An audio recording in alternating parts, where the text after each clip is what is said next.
you really believe in? Find yourself making an impact? Technology is a river that flows through every aspect of an organization, and today is different. We put ourselves and our organizations literally at risk of complete destruction every single time we get online. One click, one distraction is all it takes. Hi, Cybercrime Junkies. This is your host, David Morrow, along with co-host Mark Mosher. Come join us as we explore our research into these blockbuster, true cybercrime stories, along with interviews of leaders who built and protect great brands. And now the show.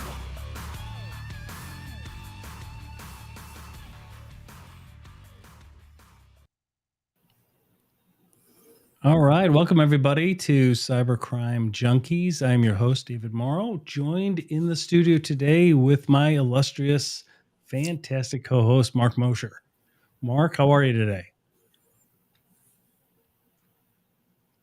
Mark's not able to hear us. Chris, are you able to hear us? I am. I'm on now. I'm on. Okay, there you go. Mark, how are you today? You doing well? I'm great. I guess I just figured out my first podcast, my first time using the mute button.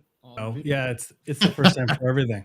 And we are joined today. We are really excited about having somebody that we've wanted to have on the show for a very long time. Thank you very much. We're very humbled that you're here. Christopher Hadnagy, best-selling author, adjunct professor at University of Arizona, founder of Social Engineer LLC. We'll touch about those. And also what I love most, he's the CEO and founder of the Innocent Lives Foundation.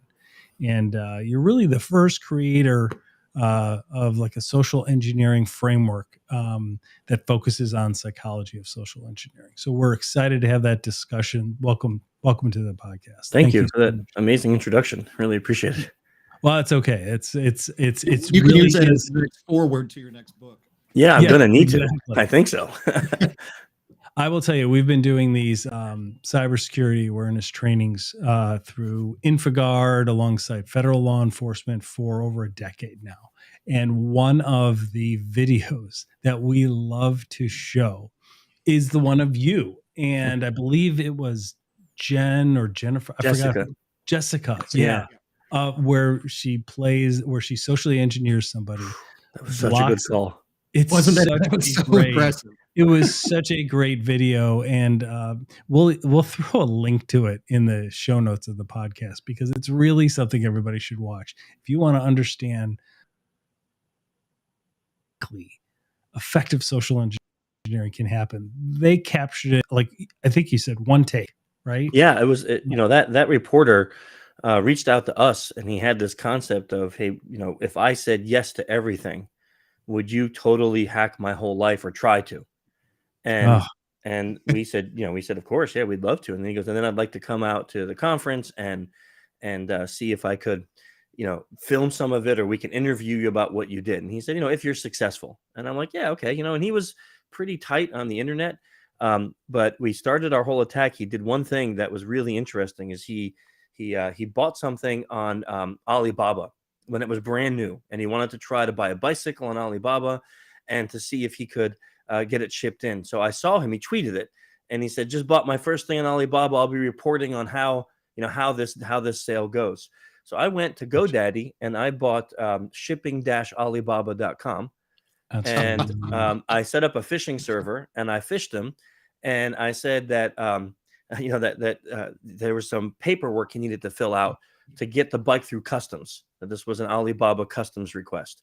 And I had a whole form to get his home address, his full name, his date of birth, his social, his phone numbers, all the things that he wouldn't give me that we needed to get to attack him. So once we had his home address and all this other stuff, he also had tweeted out that he used this service called Handy Maid or something for a big mess, a little flood that was in their house. So I went and bought and he was complaining about how bad the service was. So I went and bought services-handymaid.com. I fished him again saying, hey, we saw your complaint. We'd love to, help you out and see if we can fix your unhappiness, and got his apartment address. And then from there, I unleashed Jess, and Jess had called. We called every phone service until we found out which one was his. We found out he was with Verizon, and then Jess, we did this thing where we played a crying baby, and that was in the video, but we did this first at home.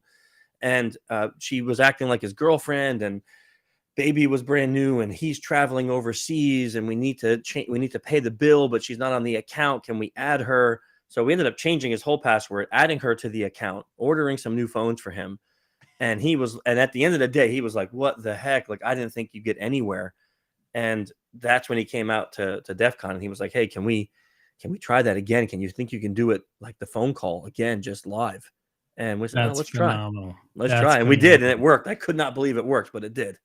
That's just phenomenal. And he was pretty tight. That's the video. You'll have to get it out of our show notes, or go to YouTube, and because it is definitely worth it. Oh yeah, and he had been really kind of locked down before he asked you to do this, right? I mean, like, his home address wasn't anywhere. His phone number wasn't out there. I mean, he was a reporter, so he had his stuff on the things he reported, and he had his email from Wired out there.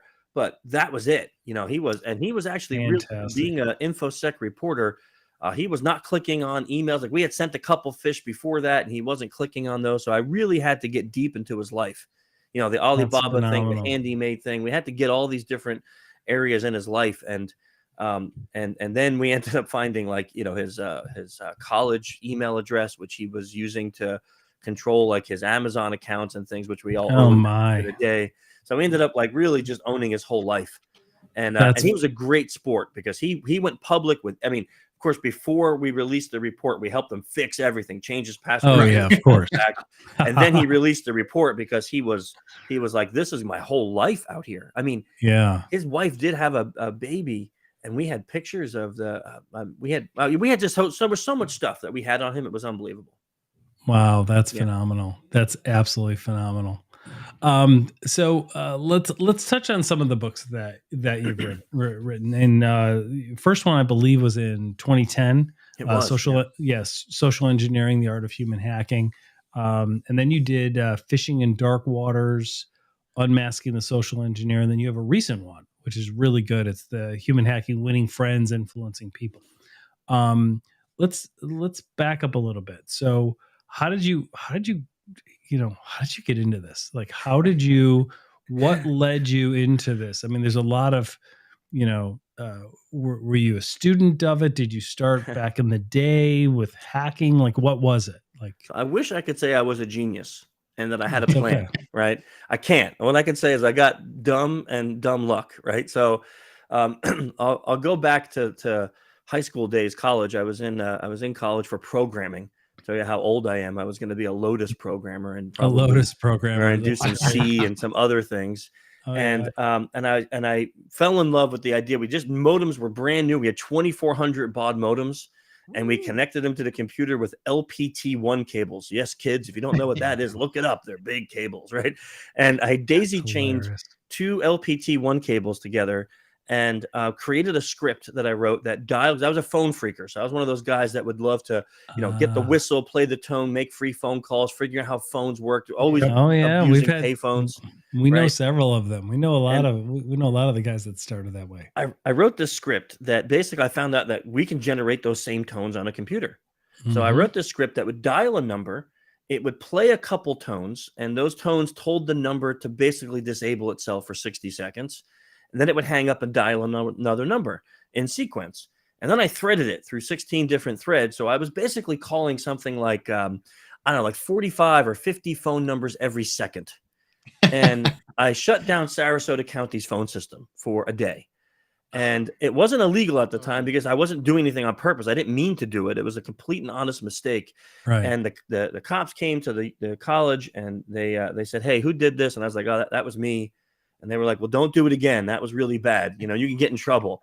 And I was like, holy crap. And then the dean got mad and kicked me out, got kicked out of school. Oh, you're kidding. That was my 1 month of college. Right. So, wow. But I fell in love. I fell in love with it. I said, this is what I want to do with my life. This was amazing. I said, this was mind blowing that you could do something like this. And I wanted to understand it, but not like I wasn't looking at, I want to destroy the earth. I want to understand this. Mm-hmm. Then things, I was young. I was only 17, so things got in the way. I was like, girls, surfing, other things. But, I kind of lost interest a little, but I came back.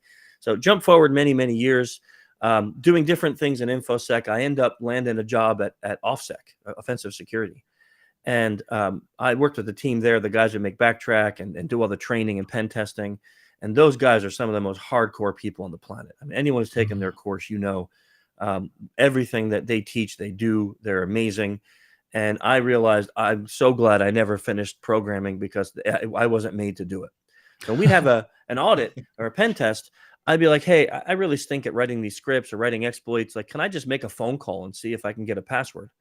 Like, yeah, sure, go ahead. So I'd call. So I'd say, hey, this is Paul from IT. We're doing a database update. I need your password. And people would give it to me. And I was like, what the heck? Why did he give me that password? And then the first time I walk up to a security guard, got I have aptitude. Yeah, you'd be a great prospecting sales hunter. Right? Right? I tried that. Exactly I tried my what hand it's. at that, Yeah, right? that's So phenomenal. then the first time I walked up to a security guard with the pest control outfit, the guy let me right in. And I'm like, why? So I started reading all these books, and you can see some of them, all these books on psychology and influence and persuasion and body language and nonverbals. I had this like thirst for knowledge, and I'd be highlighting in the book, and I'd say, okay, like Robert Cialdini stuff. I read his book, and I'm like, okay, he talks about this principle of scarcity. I'm going to see if I can actually use this on purpose, and then it would work. So I started writing the framework that you mentioned. And it was a project for me. I wasn't even doing it for the world. I just did it because I was like, I need to understand this, and I wanted to write a framework. When it got done, Maddie from Offset, he's like, let's put this online. So I went and I bought social-engineer.org. It was available, right?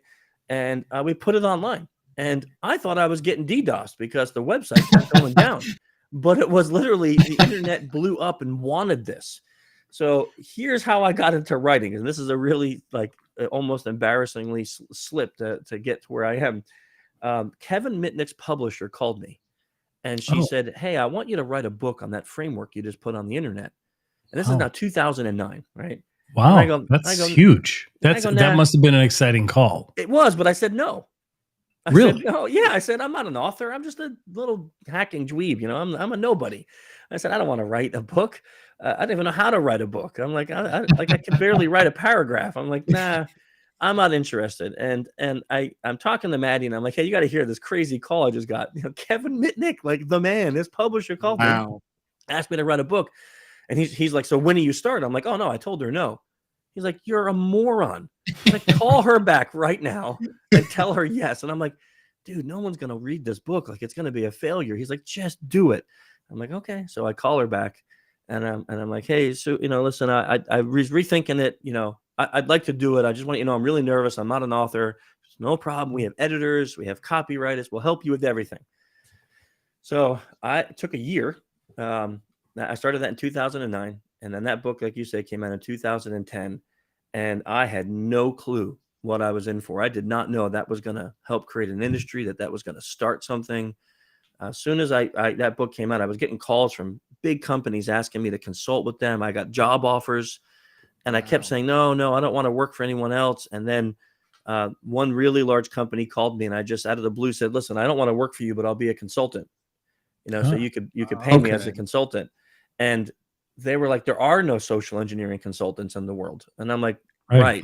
So I'll be the first, right? And you could pay me, and you could be the first to have one. And they were thinking about it. And I came home, and I tell my wife, hey, I want to quit my job, and I want to start this company that does only social engineering.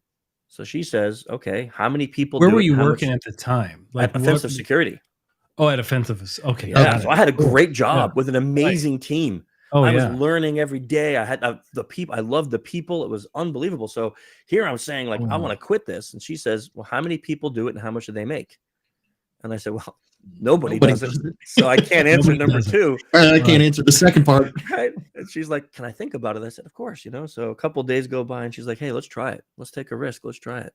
That's so exciting. We did. I quit my job. I started this company in 2010. Got the book came out, the first client, and now 12 years later, here I am running the company with almost 20 people doing this every day, right?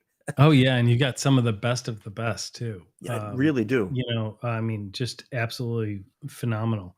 So what when you developed these 4 books, right? Like, who were you speaking to? Because I think your last one is really different from the first 3. Yeah, walk us through that.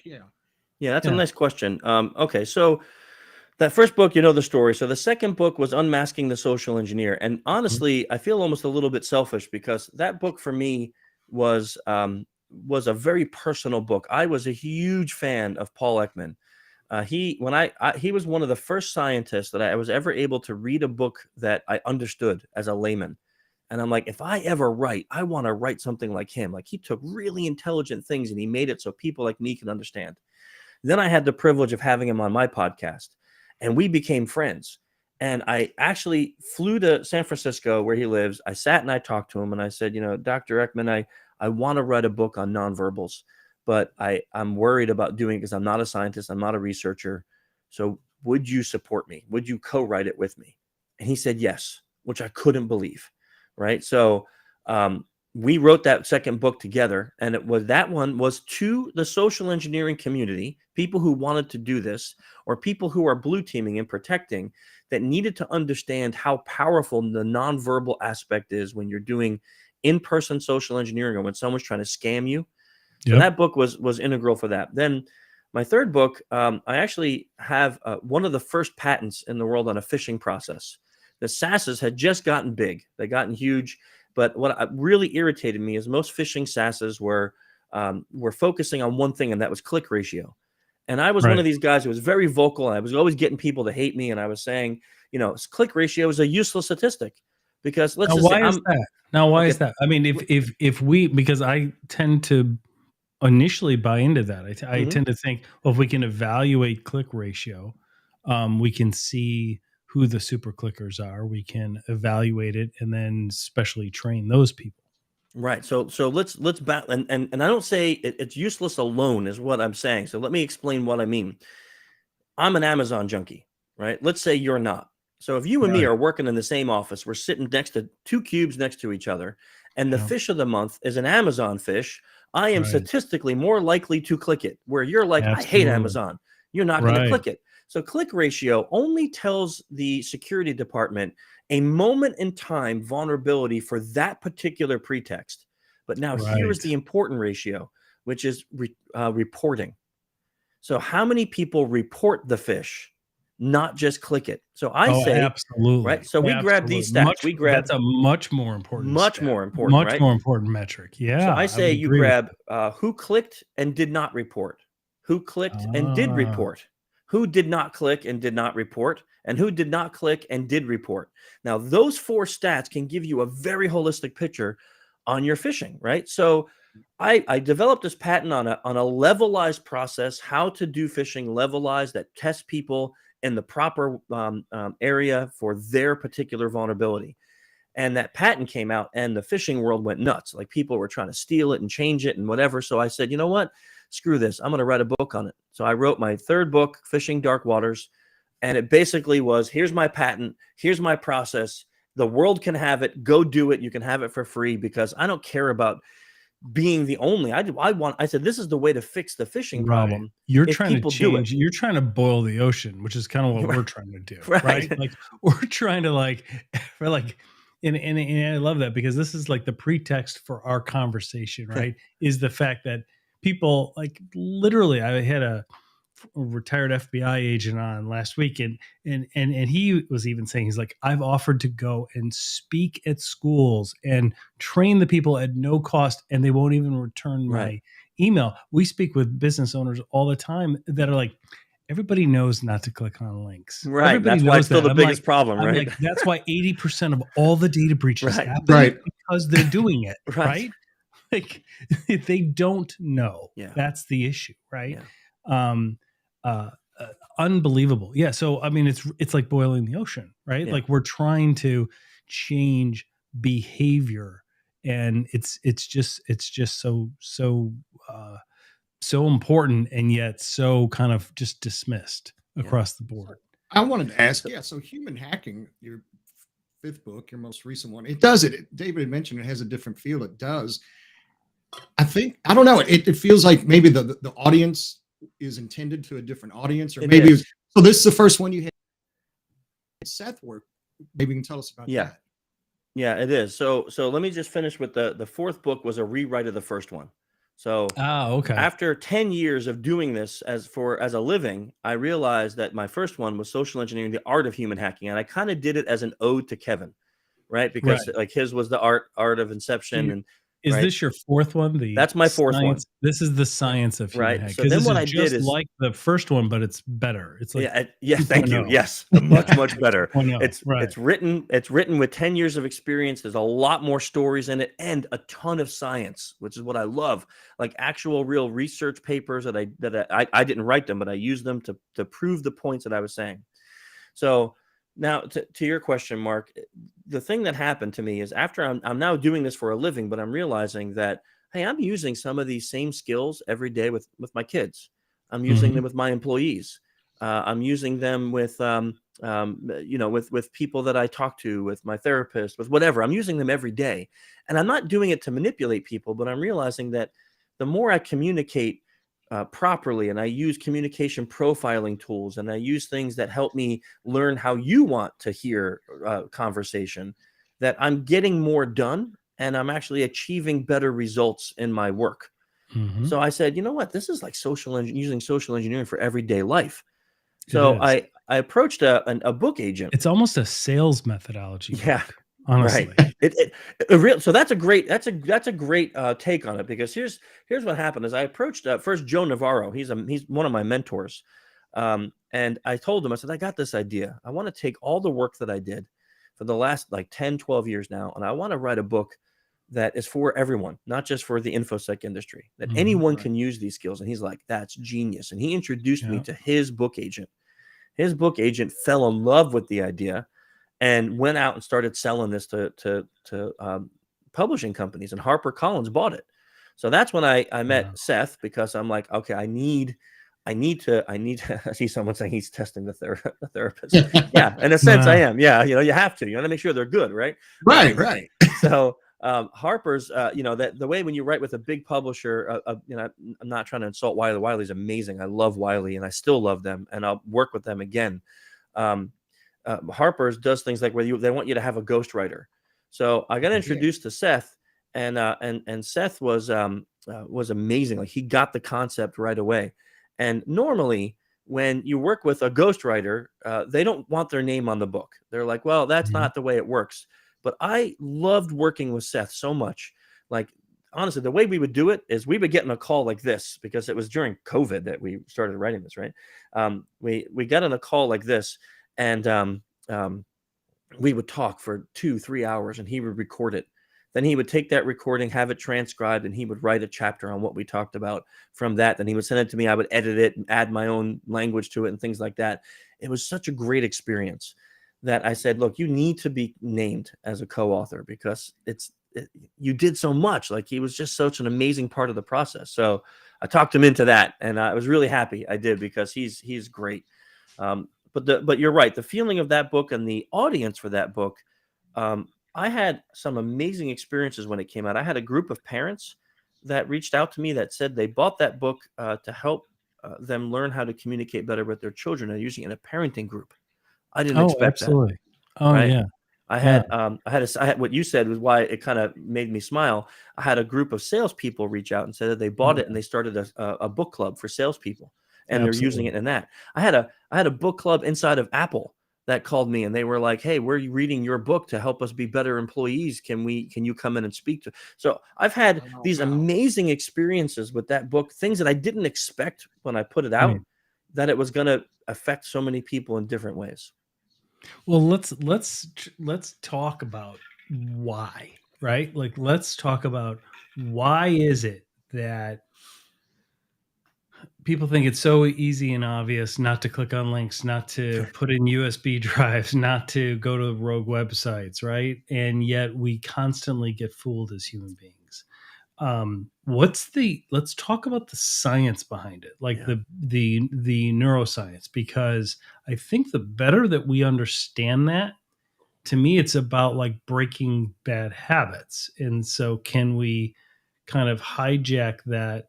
It seems to me like most of the social engineering ties to greed, fear, urgency, sense of urgency, right? Curiosity, helpfulness. Like it tends to like those tend to be common themes that the phishing emails appeal to, right? And then what is it about the human mind with the levels of our thinking, right? The reptilian brain, the limbic brain, and then the neocortex that makes us act upon some of those. And what can we do to pause that, or what processes can be in place? Like walk us through some of that. Yeah, so let me talk about a book, some research that was done by a researcher named Dr. Daniel Goleman. He wrote the book Emotional Intelligence. Amazing book. In that book, he talks about a phrase that he coined called amygdala hijacking. Yep. The amygdala, we have two. So amygdalae are these two walnut-sized pieces of gray matter in the brain, and they process external stimuli and then create psychological and physiological change based on that external stimuli before your brain has a chance to catch up. So let me give you a very rudimentary. Like the fight or flight, right? Yes, kind of exactly. Like that, right. So it's when we know there's a huge woolly mammoth in our village, we must run, right? Like yeah. it's in that part of the brain, right? We have So to get out of here. I'll give you even a more current example. Like let's say you're deathly afraid of snakes, right? So you're walking through your yard, and out of the corner of your eye, you see a long black thing in the grass. Well, what will happen? First, your eyes will open wide, your lips will pull back towards your ears like eek. You'll gasp for air, your muscles will tense, and you'll freeze. Now, why does all of that happen? Let's think about the physiology of that. Your eyes open instead of closed like this, because if they're closed, you can't fight or flight, right? So your eyes open to take around the surroundings. You gasp for air to oxygenate your blood and prepare for that fight or flight. And the muscle tense releases adrenaline into your bloodstream, which prepares you for the fight or flight. Right? Now, all of that happened in a matter of milliseconds. But now, 150 milliseconds pass, and your visual cortices catch up, and it goes, oh, that's the garden hose. Right. And you just return back. You walk through the garden. Oh, that was silly. And you kind of laugh it off. But if in the 150 milliseconds later, your visual cortices catch up and it's a giant black snake coming towards you, your brain and your body is now prepared for grab a rake and defend, or run, get the heck out of there. Whatever it is, you have been now prepared for that next action. The amygdala creates that environment. And what Dr. Goleman found is that when the amygdala is hijacked, the frontal cortex, where all this logic and wonderful things happen for critical thinking, that's shut down. It's not in use. So now let's transport this over to social engineering, phishing, right? Okay, so let's pause for a second. Let's break that down. So when amygdala hijack happens, we can't process rationally, right? We can't. Like, okay, so the logic part is shut down. That neocortex is disconnected. Big woolly mammoth is still in the village. We got to get out, woolly mammoth. right? Imagine if your brain took time to critically process at that moment. Like, imagine if at that moment that snake or that woolly mammoth is running towards you, and your brain's like, well, let me think about this for a moment. I mean, I could go left, They've I could been go extinct right for 100 years. I pretty much it's know not they're that not around. dangerous. I need to get closer to that snake. Is it poisonous? I don't know. Right. No, instead, your body has just been prepared to get the heck out of the way, and you'll assess danger later. Right. And critical thought is going to stop you from those actions that you need. So now this is why I always hate that phrase that says there's no patch for human stupidity, because this is not about being stupid. This is the way we're made. Right. This is the way that we're actually made. And this is the way we work. This is the way our brains work. And does it cause problems? Yes. Does it cause vulnerability? Yes. But it also is a saving part of us when there's danger. Now, there are fixes. Dr. Goleman found that something even as short as a 5, 10, 20-second pause could be enough to return your brain back to critical thinking. Right? Okay. So imagine this. You get that email, and it creates fear. Oh, my God, my credit card was just used on a big sale or big order on Amazon. And right away, you want to click the link. But if you have a script in your head that says, hey, when I get an email that makes me feel fear, pause for a second.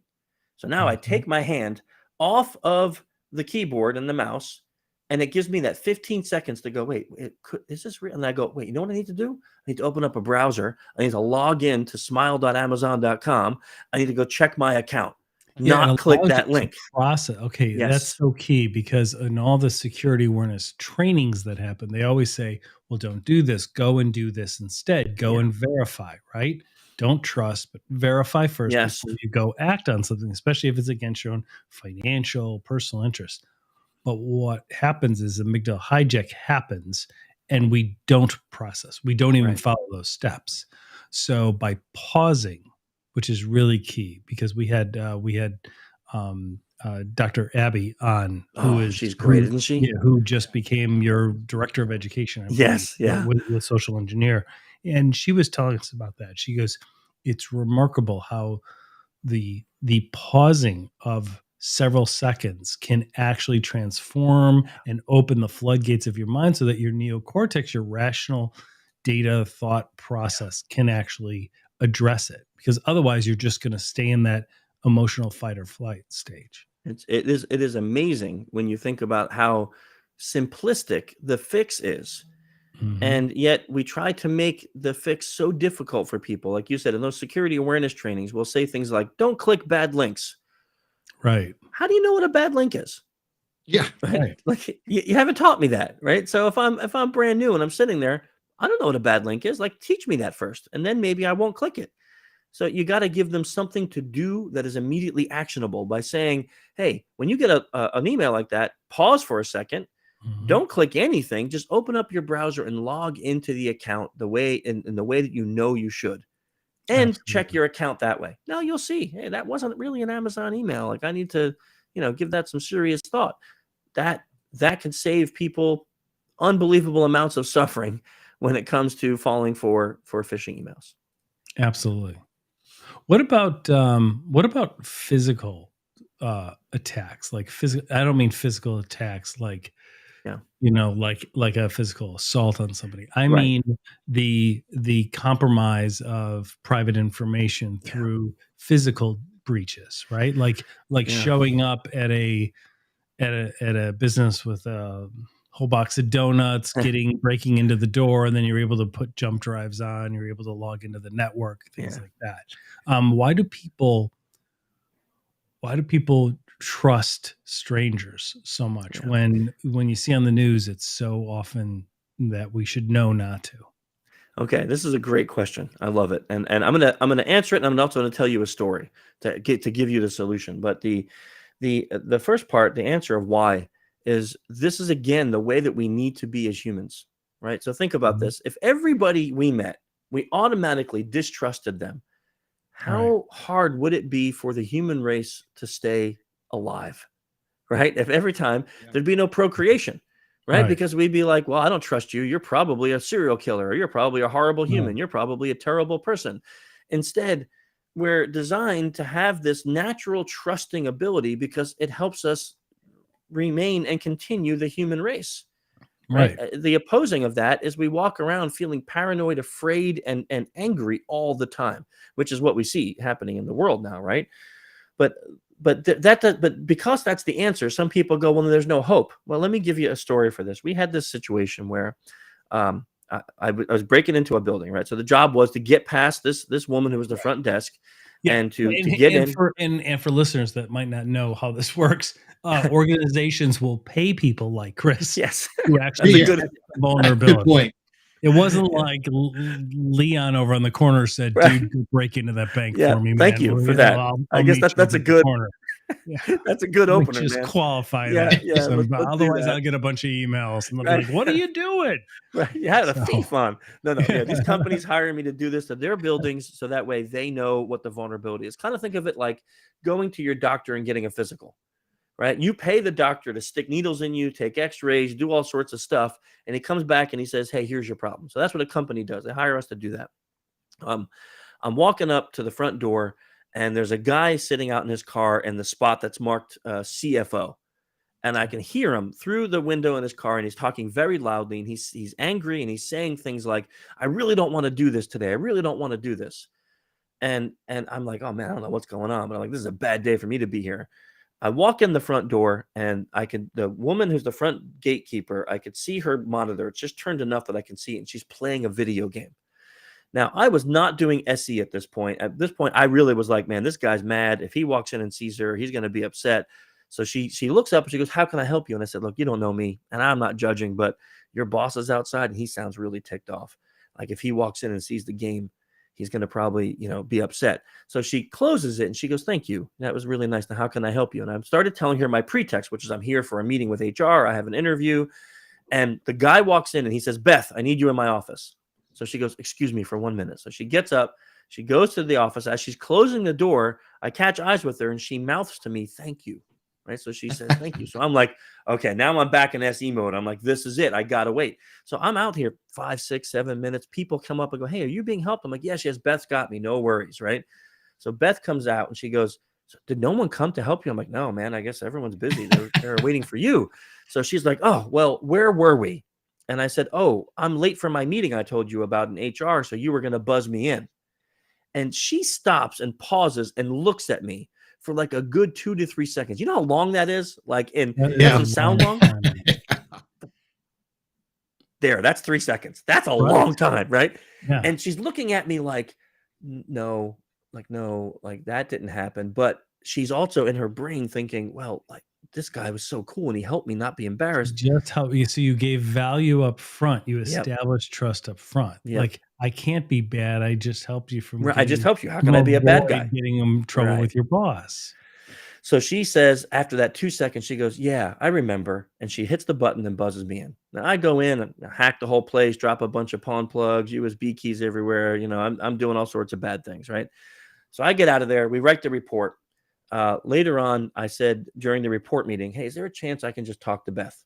I'd love to talk to her. Because she's about to get in real big trouble with her boss. Yeah. Well, one of our rules, I got to tell you, one of our rules is that we always say to companies that do not fire people for the results of our tests unless they're doing something illegal or immoral to your company. Right. Because we are not uncovering stupid humans. We're uncovering humans that need training. If you fire Beth, more about the processes you have in place, or the culture you have in place at that organization, not the individual people that are following that process or culture. If they fire Beth, whoever they replace her with is going to be the same. Going to do the same thing. Right. Exactly. Until they fix the process. So here's what we did. We got Beth on, and she told me exactly what I thought. She says, you were so nice, and I could not say to you to your face, nope, you're wrong. I wasn't going to buzz you in. And she said, because you helped me not be embarrassed, I thought, how bad could he be? So I said, okay. So the guy comes back. That she almost knew she shouldn't. Yes. Oh, she knew. But she still acted against her own interest. She trusted me. I was a good guy. So the boss comes back and he says, there's no fix for this. I go, yes, there is. I go, here's the fix. And this is what we did. The fix was we changed it. So Beth had to print a badge, but she could not press the button. The button was pressed by a security guard. So we had them hire a security guard at the door, and the button was by him. Now I can go to Beth. I can schmooze her all day long, and maybe I get her to give me a badge with no ID, right? But if I don't have a badge, that security guard is not pressing that button. Nope. So if I got past her, like I did, saying, oh, yeah, I was just heading into HR because I'm late now. She goes, go. The security guard's going to go, where's your badge? And I'm like, oh, Beth didn't give me one. Go back and get it. Yeah, so by taking all the power out of her, right? It lied in reorganizing the workflow, right? The policy. Yeah. That's so important. It's so important. Because so many organizations focus on, well, if we have this system in place on our infrastructure, we're secure. Yeah. Like, okay, it's needed for the infrastructure. Don't get me wrong. We're not saying you don't need that, but you're not secure. Like it's because when people are letting them in, right? It doesn't matter how good your firewall is. It doesn't matter how good the monitoring is on the network, right? Like it's going to be, we're letting them in. And that seems to be overwhelmingly, depending on what article we read or what stat you pick, it's between low 60% and upper 80% of all data breaches are caused by us. Yeah. Right. It's caused by every single time we get online. And I tell And so- people it's a combination, right? You need the firewalls, the antivirus, Absolutely. you need the IDS, the IP, you need all that stuff. Well, otherwise But you it's just going also- to be a hot mess, Right, right? right. Otherwise So you need that. it's going to be worse, right? But It's you gonna be also terrible. need the training and the policies and the human side of it. And it's not, one isn't the answer. It's like saying, look, I can go and I can diet all I want and I will lose weight, but I'll gain no muscle. So if I Right. want to be in good health, I have to eat right and I have to work out. Those two Right. things together make me in good health. One or the other may do a little, but it's not going to make me in good health, right? So it's a combination. And I just want to answer this one question. Someone asked me, they said they missed the name of the book in the beginning. It's called Human Hacking. Yep. So you can actually see it right there behind me. There we go. And we'll have links to that in the show notes as well. Yeah, we will. We know, Chris, that brings a question to mind is you were talking about that. Is there a difference between influence and manipulation line, or is that a gray? So I love this question, and I chuckle because what's interesting is my answer is going to be a little controversial. And I had Dr. Robert Cialdini on my podcast, and and it's hard to disagree with the guy who actually wrote the book on this, right? But let's define the terms, right? Yep. Manipulation is tricking somebody to do something against their own interest. Is that a fair definition? It is. So influencing is like inspiring somebody to want to do something. So I'll give you my definitions. Manipulation is getting someone to do something regardless of how they feel about it. Ah, right? okay. Right. That's Whereas good. influence is getting someone to want to do what you want them to do. See, and the reason I separate that is that kind of is a very basic thing. Like if you think of the word influencer online, that usually denotes someone who is good, someone who is helping people, someone who is looked up to. Whereas you say a manipulator, that's not someone that you really enjoy. Yeah, there aren't a lot of social media manipulators advertising themselves, right? So I'm a social media manipulator. I think of manipulation as I want you to do this thing. I don't really care how it affects you mentally. I don't care how it affects you psychologically. I don't care if it's going to hurt you or your job. Right. I need to win, so I'm going to get you to do this. Right. Whereas influence is like with Beth, at the end of the day, she liked helping me. She felt good for helping me, even though it wasn't the right thing, right? And she needed training and some policy change to help her, but she didn't feel dirty or bad afterwards. She felt good, right? Yeah. So when you influence someone, they come up with the idea to help you, and they do it, and they feel good for doing it. Makes perfect sense. Yep.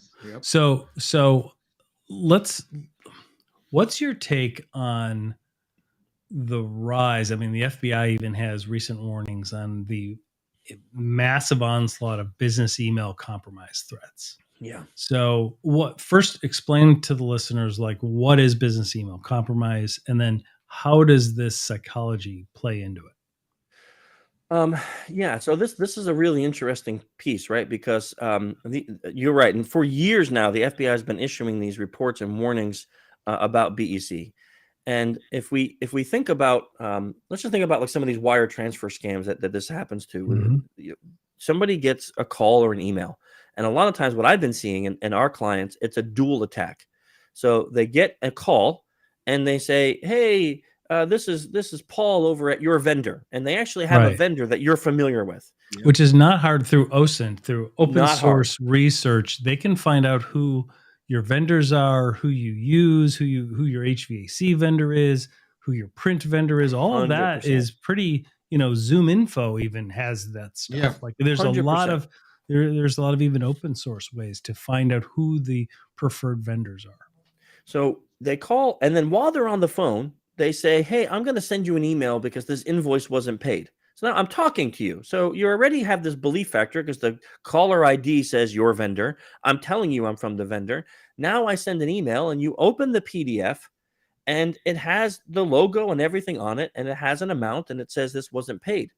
Now that person's job as the accounts payable is to pay these things. And if not, man, they may lose their job. So think about the effect here on, again, amygdala hijack. Like, well, we didn't pay this. Now it's 60 days past due. Right. And I think it was I don't want last another year. meeting with my boss on that, right? Why I missed that payment. I think it was last year or 2 years ago. Toyota, I think it was Toyota, lost $34 million in this very scam. In 3 wire transfers. They did this one attacker did 3 phone calls to them over 3 separate days. Finally, after the $34 million was transferred, someone higher up went, wait, why are we sending all this money to this account? And started looking at it. By then, of course, the money was gone. $34 million lost with 3 wire transfers. Unbelievable. Well, Mark and I've got 2 stories to share with you. One, Mark and I were meeting with the CIO of an organization, and we're sitting down. This is pre-COVID. This is back in the day when we would sit in person, right? And we're talking to her about doing some cybersecurity work, etc. And she sat down, and we were talking, and she's asking about the background and stuff. And one of her assistants walked by and said, "Hey, I sent out that 124K. It got wired over to XYZ vendor like you asked," and walked by. She goes, "Okay, thanks."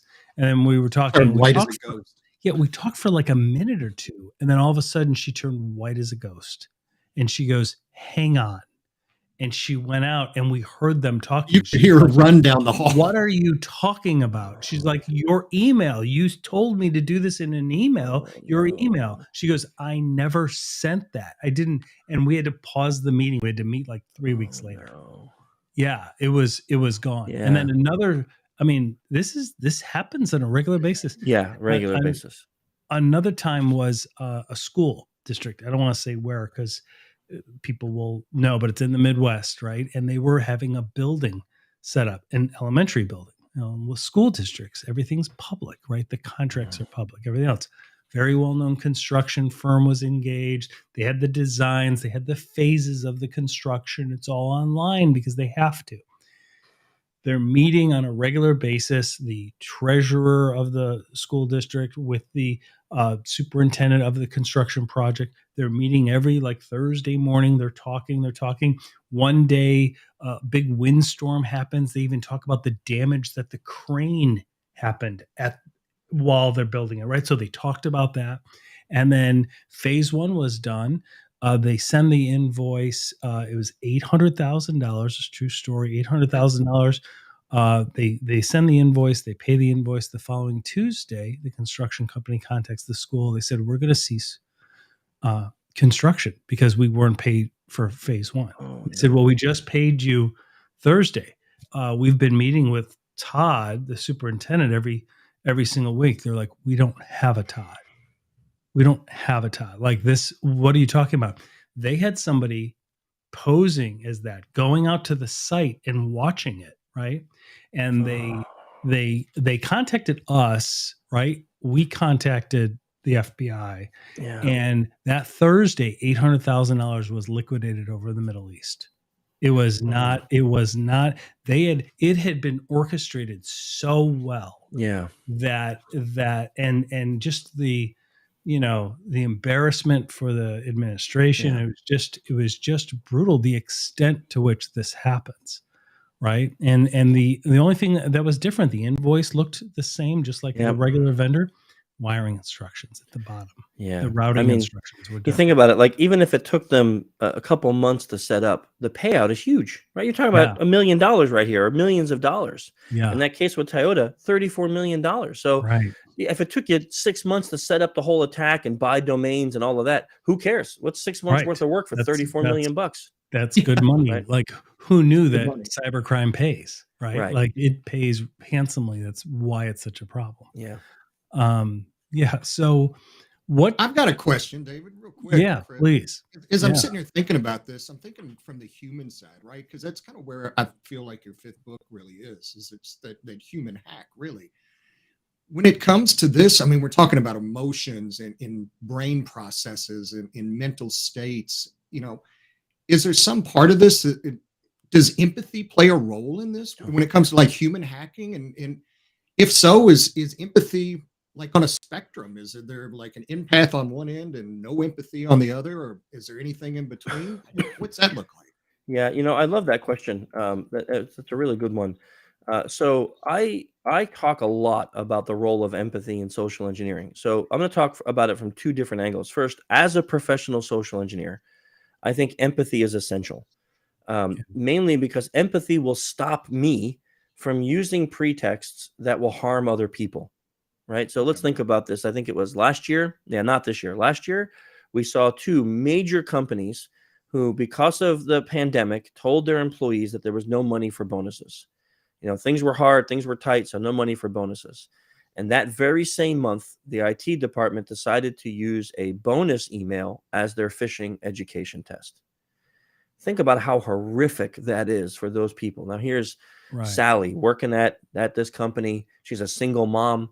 She uses that bonus money every year to buy little Johnny as Christmas presents and make sure the end of the year goes good. Why would you not fall for that social engineering? And now she gets told there is no bonus money. Right. So she gets told there is none. So now she's worried and stressed and anxious. How am I going to help? What am I going to do for Johnny? How am I going to make Christmas good? Blah. She's sad and she's depressed. And then she gets the phishing email. And she sees that, oh, there may be bonuses. All I got to do is click here. And then finding out that was your company's test. Right. See, empathy will make me say, I'm never going to do that to someone. Right. Because I don't know how that I don't know if you're living paycheck to paycheck. I don't know if you're in debt. I don't know if you're going through a horrible divorce. This is not the way to test people. You don't. Yes, we are called adversary simulators. But just because I need to think like the bad guy doesn't mean I need to be the bad guy. Right. Okay. So empathy, important in that. Second is empathy does play a role in us being vulnerable. But I would never, ever want to educate empathy out of people. Right. I wouldn't want to do it because I'll take vulnerability and be empathetic than be sociopathic and no vulnerability. Right. Because, I would agree. I would agree. You can still be skeptical. You can still verify. Sure. You can still have a process in place to verify and still be empathetic. Yeah. 100%. 100%. And I wouldn't want to create, I think about my kids, right? Raising my kids, trying to have them be secure humans. I would never want to have my kids grow up lacking empathy for other people. Absolutely. Just so they can be secure, right? So you take the vulnerability, but you also want them to have that good emotion. So it's more of, Mark, it's more of knowing that this exists.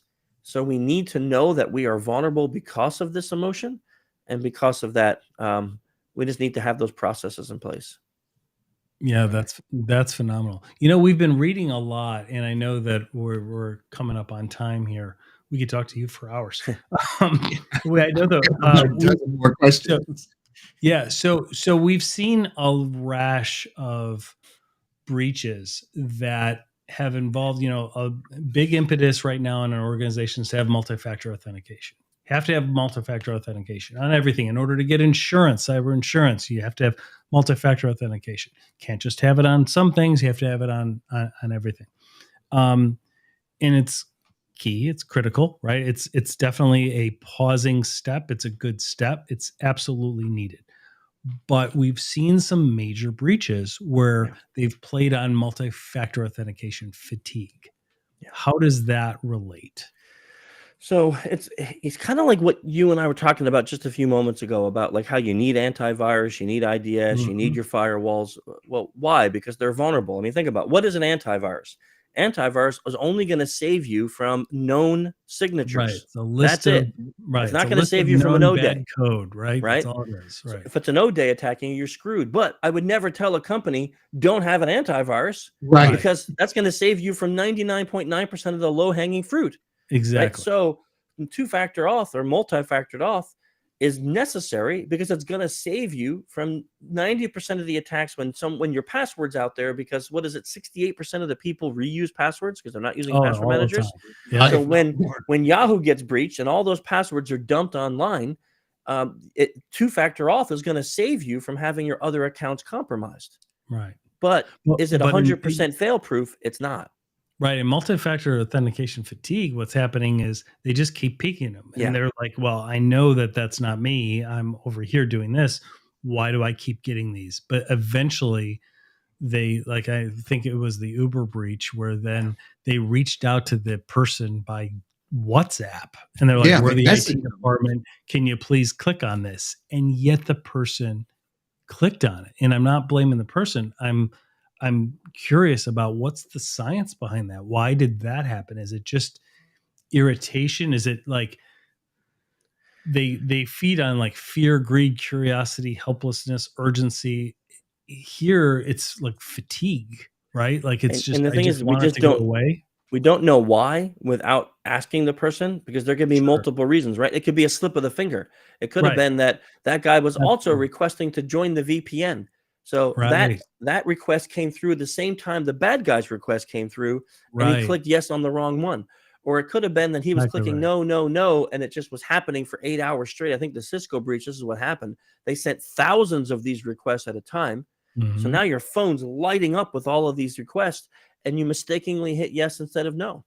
Right. Right. I mean, I know what really caught me is Duo, right? Duo is one of those Mhm. multi-factor auth apps. They changed the approve and the deny button, right? The approve used to be on the left. Oh, And then wow. just this year, approve was on the right now. And I remember the Mm. first time I noticed it was because I clicked deny, because my finger automatically went to where the approve button Yep. Right. normally was. But they moved it. Why the heck did you Right. move it? You know, like, I don't Right. understand, Duo. Why did you do that when you trained Or us even all? if you did, we use Duo, and a lot of our clients do. But even if they do, communicate that with people. Right, We're like, making this change to make it more aligned with Google's right, authentication or app, or something whatever, like right? that, Yeah. right? Like, okay, well then It's that makes sense. so it Now could we be have to just human educate error. people. Look on the right side if you want to. Human error could be the reason why they fell. So Yeah, it's you know, unbelievable.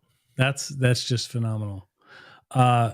Mr. Hadnagy, thank you so much. We have we could talk to you for hours. I didn't So even know an hour passed by. Wow, yeah, I know it absolutely blew that went by. really fast. That is just crazy. What is up next? I'm like halfway through my questions, so I have so many more questions for you. So we might have We to do have to have another it. one. We're We gonna have might to have have you up for another episode if that's part okay. two. I would love to. But yeah, but tell me, like, what's coming next? Tell us about your tell us what's coming next for Social Engineer and your institute that you're creating, and then also tell us about the cause that you're driving with the Innocent Lives Yeah. Foundation. So what's next? Well, I'm telling you, 2023 is going to be a really exciting year. Mhm. As you guys already met Dr. Morano, we brought her on because I wanted to bring a lot more science into social engineering, and I Mhm. wanted to make a duplicatable process for teaching people how to get into this field. Right now, there are 750,000 jobs in this country alone in InfoSec that aren't filled. Yep. And I know I'm not going to single-handedly fix that, but if I can put a small dent in it, I want to, because kids are coming out of university and they don't have the skill set for, I would not hire them, right? I would not hire Right. them because they're coming out with a lot of book knowledge, but no practical experience, which is also why I'm teaching at U of A, is because they're letting me do very practical education for the folks there. So I'm really excited about the Institute for Social Engineering. And having Abby bring a lot more science into our practice. We're really, really looking forward to that for 2023. And Innocent Lives, I'm telling you, I cannot tell you how proud I am. We just hit 475 cases that we turned to law enforcement. So our mission there is we help law enforcement. We're not a vigilante group, so we help law enforcement geolocate people who are trafficking children or who are creating child sex abuse material. And then those guys and gals get arrested. And we've been around for 5.5 years. We just accomplished 475 cases. My fundraiser happened to get a barrel pick. If anyone knows what that is, a bourbon barrel from Buffalo Trace, Of course. given to us. And we went and did it Weller foolproof. And Unicorn Auctions is holding that auction. And Friday night we had a live stream with Aisha Tyler. She's an amazing actress from Criminal Minds, Friends, Archer. Yep. She supports ILF, and she did this live stream. We did a tasting of the whiskey. So we're raising money. We're doing amazing things. Where I have 5 employees over there and 50 volunteers. We're working our butts off to accomplish this mission, and we're doing it. I mean, I'm just so proud of them over there. I can't say enough good. Like we're stopping predators. We're helping law enforcement conduct arrest of people who are hurting kids.